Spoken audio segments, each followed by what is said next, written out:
Un abrazo, José. Un abrazo. Chao. Vamos a seguir mirando aquí. Yo no sé si quiere comentar algo el profesor de Relaciones Internacionales, Jesús López Almejo, al respecto de este derribo del misil hipersónico en Ucrania, si hay un derribo o no. Es lo que asegura Ucrania. Jesús, ¿qué tal? Muy buenas tardes, ¿cómo está? Hola, ¿qué tal, José? Gracias por la invitación. Pues mira, yo creo que más bien se trata de propaganda y de una propaganda triunfalista, porque ya se acercan los debates álgidos en los medios de comunicación estadounidenses y hay muchas críticas por parte del Partido Republicano, pero también dentro del Partido Demócrata ha ido creciendo fuertemente la figura de Kennedy Jr., Robert Kennedy Jr., sobrino del expresidente asesinado. Muchos dicen que por la CIA en 1963, John F. Kennedy e hijo del fiscal general de Estados Unidos entre el 61 y el 64, asesinado en 1968, el mismo nombre, Robert F. Kennedy, que asegura que Estados Unidos, a pesar de tener un aumento de pobreza, mucha gente, 30 millones de personas con hambre, están gastando una cantidad de misericordia de dinero en armas en Ucrania. Entonces, ¿cuál es la hipótesis de la que yo parto? Que efectivamente, como decía el profesor, los misiles hipersónicos rusos, los Kinzhales, por ejemplo, andan en una velocidad entre el Mach 5 y el Mach 10.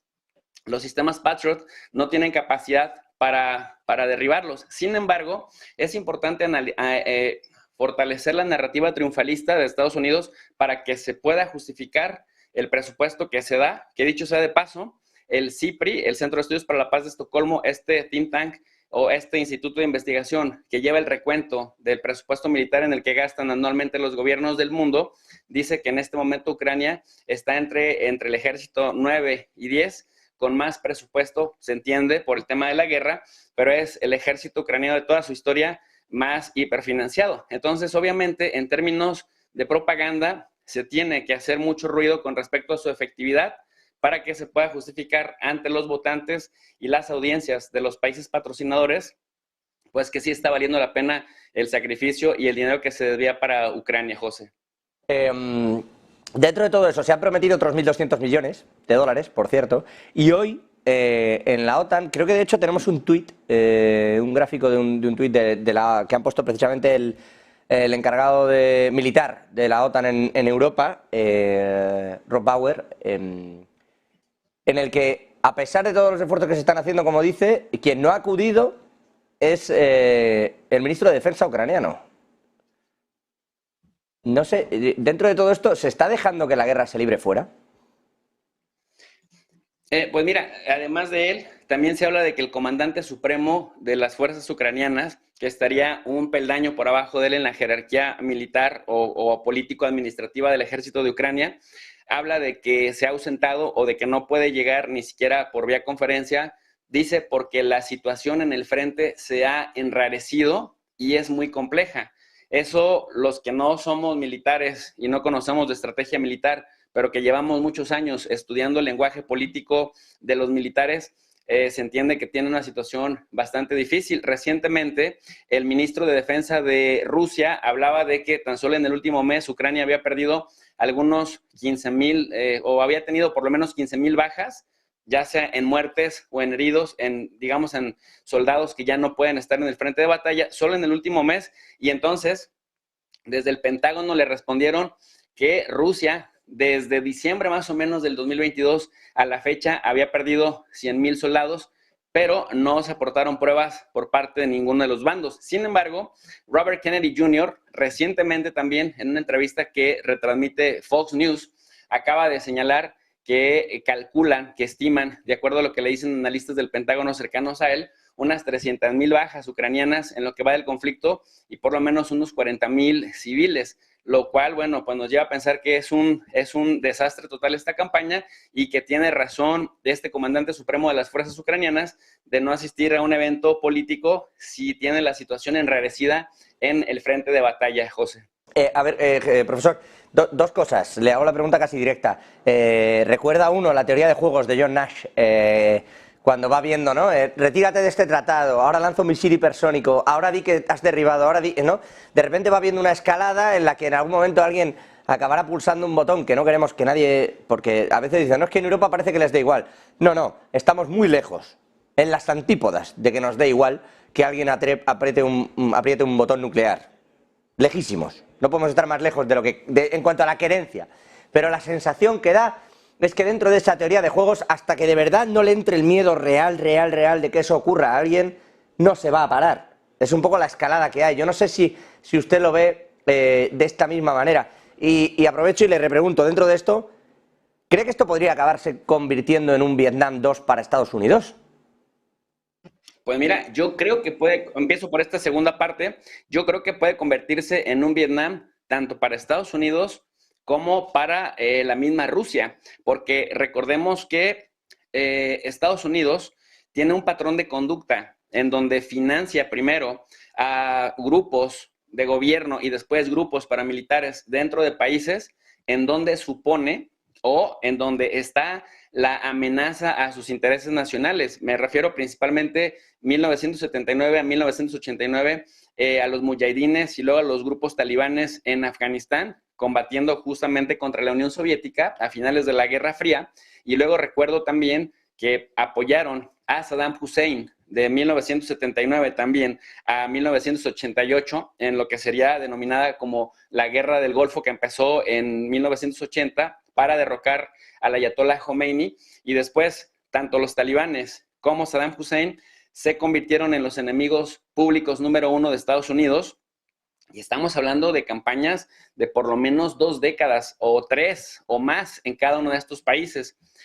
Esto me hace suponer también que en algún momento Estados Unidos podría emprenderla contra grupos paramilitares que han recibido tanto presupuesto y tantas armas en Ucrania que les sean incómodos a Estados Unidos, o que en algún momento viren la instrucción que les den desde Washington en esta situación tan compleja y complicada para Ucrania como país frente a Rusia, pero al mismo tiempo a Rusia también se le podría estar alargando esto si no logra conquistar tan pronto como se lo propongan, por lo menos el 100% de los 4 oblasts que ya constitucionalmente los considera como parte de Rusia.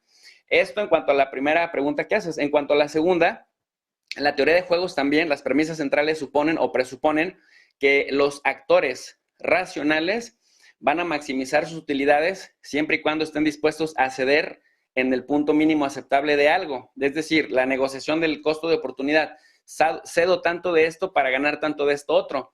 Pero también señala que los actores irracionales, los que tienen posiciones maximalistas en el juego, arriesgan el todo por el todo. Las posiciones maximalistas o se gana todo o se pierde todo.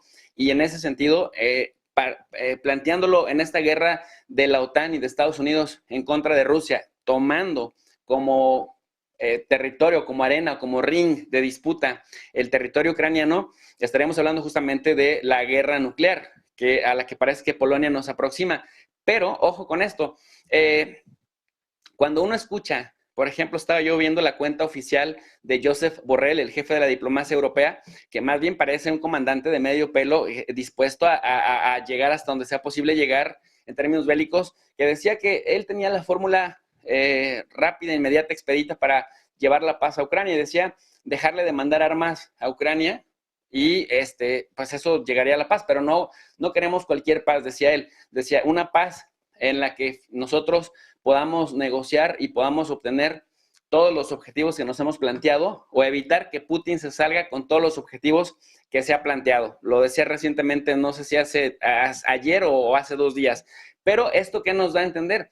Que ahorita estamos en esa fase del proceso, José, en donde la teoría de juegos los denominaría como jugadores irracionales con posiciones maximalistas, porque cuando países como China o como Brasil, y también los criticaba Borrell, presentan propuestas de paz, dice Borrell, pues estos son adalides de la paz, pero no queremos esa paz que proponen a toda costa porque no es ilógico, porque no le piden a Rusia, que es el agresor, que se salga.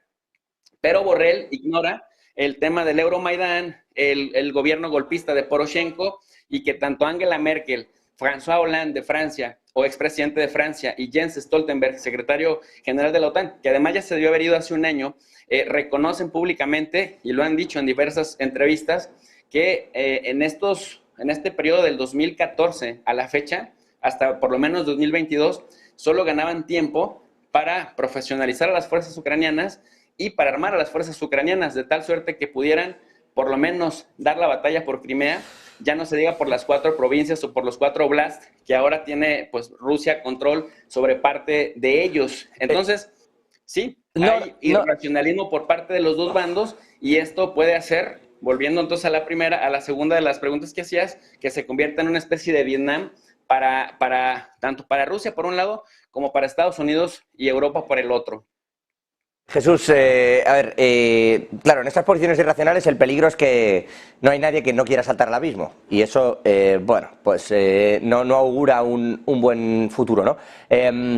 Pero hablaba usted de Polonia, le pregunto sobre Polonia y le salto a Estados Unidos, que sé que además tiene usted buen conocimiento sobre el asunto y quiero preguntarle también no solo por Kennedy y esa política y cómo está ganando enteros y dónde le ve en el futuro, sino por el propio Biden, a quien han acusado de corrupción formalmente en la Cámara de Representantes en el día de hoy, por cierto.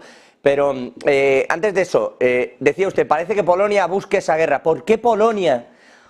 ¿Qué tiene que ganar Polonia metiendo a la OTAN en todo esto y escalando un conflicto en el que, es verdad, ya está muy presente Polonia? Ya se habla, lo decíamos antes con Antonio, ya se habla de que hay militares polacos en realidad con uniformes ucranianos. Es verdad que no hay una oficialidad al respecto, pero es Vox Populi. Bueno, dicho todo esto, ¿qué tiene que ganar en realidad Polonia llevando el conflicto a su propia frontera?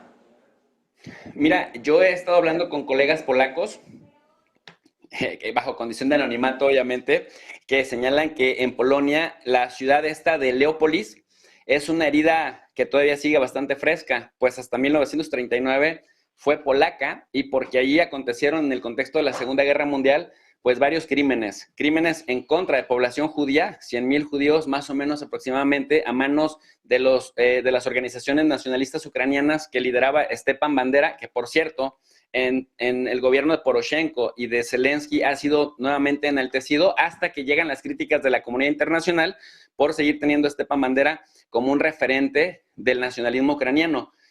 Bueno, hasta el mismo Estado de Israel ha criticado fuertemente esto. Pero recordemos que también en Leópolis no solamente fueron judíos a los asesinados masivamente, sino también polacos. En ese orden de ideas, la teoría que se está manejando es que en algún punto, si Rusia conquistara más allá de lo que hasta ahorita se ha propuesto, es decir, si Rusia, bajo esta idea de que Ucrania es lo que Stalin hizo de ella y de lo que Nikita Khrushchev hizo de ella, entonces parece ser que los polacos tienen la teoría de que si se saliera de control para Europa, evitar el que Ucrania sea absorbida por Rusia, bueno, pues entonces Polonia pondría ahí una especie de protectorado, se posicionaría sobre Leópolis, que además es una ciudad bellísima, hermosa, que tiene incluso de hecho ascendencia española, ¿no? Que tiene unos 717,000 habitantes y que, bueno, Polonia estaría dispuesta a jugársela por esta región, a la que siguen considerando culturalmente y también en términos de arquitectura, pues polaca, por ese lado. Pero también por otro lado, José, yo lo que observo viendo, por ejemplo, los ejércitos de Europa, que Polonia ya está en el 5º lugar de los países que más invierten en gasto militar, de los países que más capacitación reciben también del gobierno de los Estados Unidos y que ahora está encabezando ante la ambigüedad y los titubeos de gobiernos como Alemania, como el de Italia, el mismo de Francia, que de pronto Macron se presenta como un pacifista y después dice hasta la victoria con Ucrania, o el caso de Pedro Sánchez ahí del gobierno español. Polonia entonces empieza a llenar ese vacío sin ambigüedades y abiertamente es antirruso y abiertamente encabeza a los países bálticos y a Finlandia y abre pues hostilidades en contra de Rusia.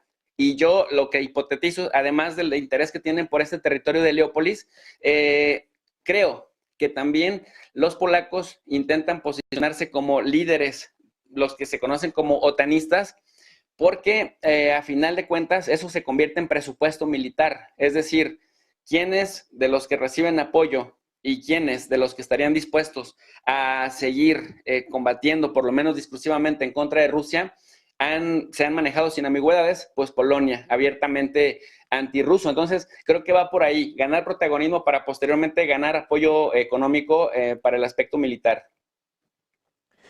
Y ahora sí, saltando a Estados Unidos. agradecido por esta claridad con el asunto polaco. Yo, por cierto, que a quienes nos preguntáis, vais, venís y tenéis opiniones de bandos, de otros bandos, nosotros no estamos en un bando ni en otro, preguntamos, intentamos enterarnos exactamente de en qué posición está el asunto y por qué hace cada quien lo que hace.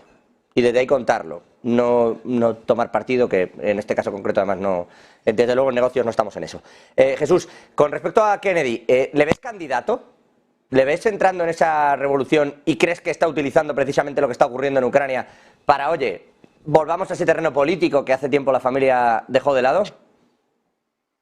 Claro, por supuesto. Mira, no sé hasta dónde el establishment del Partido Demócrata se lo permita, pero yo visualizo a Kennedy en una posición que se intenta él ubicar como un outsider, siendo que es heredero de un gran apellido, de un apellido que tuvo mucho poder en Estados Unidos, sobre todo en la década de los años 60, y que además a ese apellido se le ubica por la manera trágica en la que terminaron tanto John F. Kennedy como su padre Robert F. Kennedy en 1968, victoriosos en lo electoral, populares frente a las audiencias por el tipo de temas que defendían, por ejemplo, los derechos civiles para las minorías y principalmente para los afroamericanos, pero también el tema de impulsar la politización de los de abajo. En ese sentido, los Kennedy es esta combinación de poder, de popularidad, pero también de fines trágicos por rebelarse frente al establishment. Y obviamente ahora que Kennedy Jr., Robert Kennedy Jr.,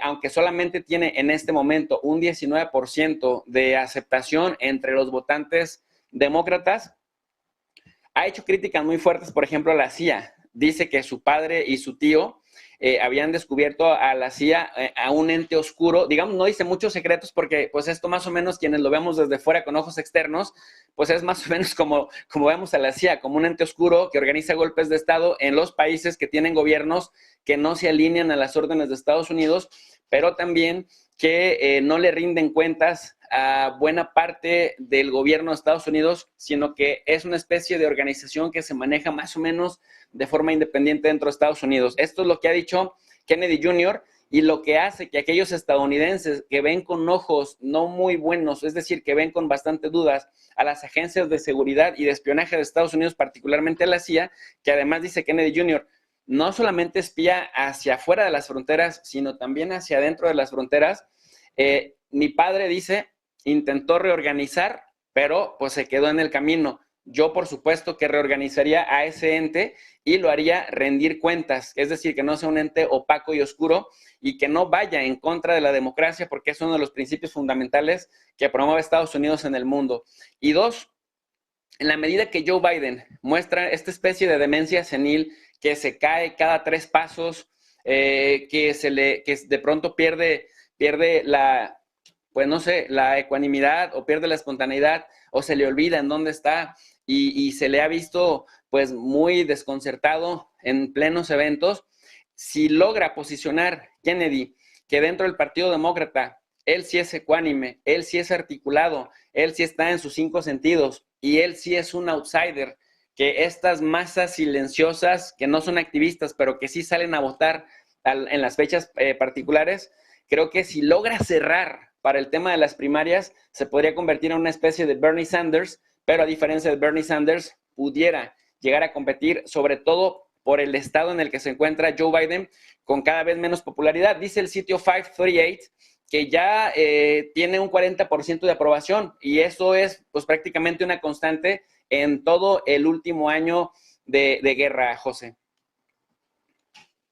Jesús, le voy a poner, ya que me habla de Biden, y con esto de la corrupción, etcétera, etcétera, hoy ha saltado en la Cámara de Representantes, el Congreso son las 2 cámaras en Estados Unidos, lo digo porque aquí en España, por ejemplo, tenemos Congreso y Senado, allí el Congreso lo componen la Cámara de Representantes y el Senado. En la Cámara de Representantes,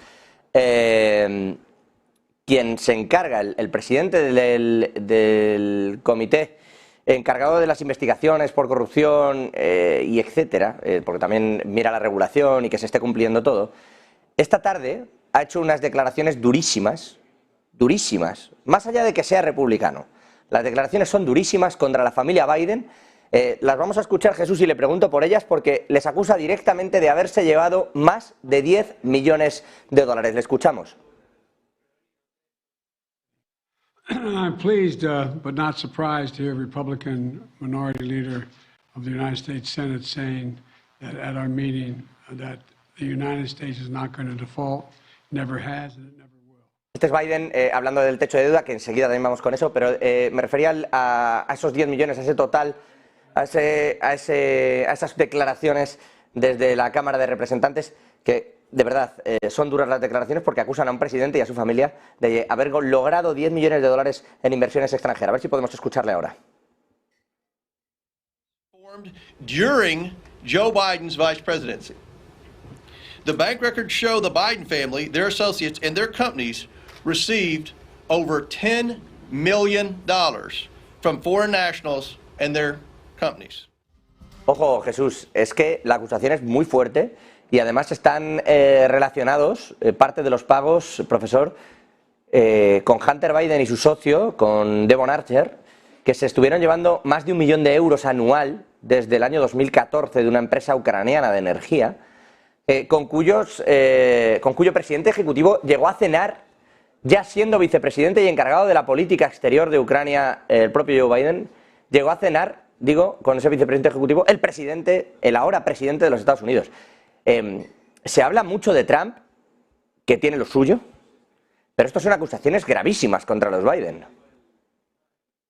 Definitivamente el lado flaco o el flanco débil de Joe Biden ha sido su hijo Hunter Biden, quien está también envuelto en acusaciones de corrupción justamente cuando era trabajador muy importante o un miembro muy importante de una empresa de hidrocarburos ahí en Ucrania, y que se dice que mucho de lo que hay ahora en juego, incluso está de por medio también el primer intento de impeachment contra Donald Trump cuando éste era presidente. O sea, el tema parece ser que tiene aristas muy profundas y muy largas si nos dedicáramos a investigar de fondo.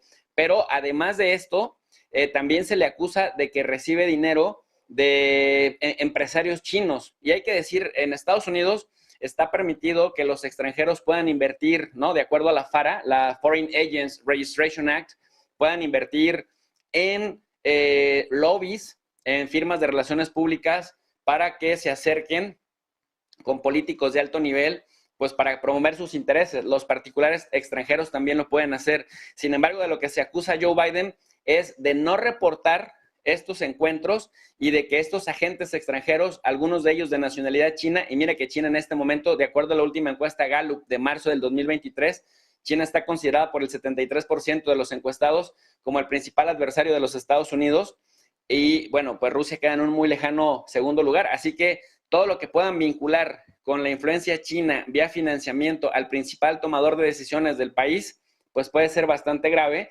Y puede ser también el principio del fin, ahora que él ya ha anunciado que se quiere reelegir. Así que no solamente es el tema de Ucrania, sino también el tema de los chinos financiando para que promueva sus intereses en el país, pero además lo han pillado tratando de evitar que se siga la ruta del dinero, que me parece que es todavía lo más grave, José.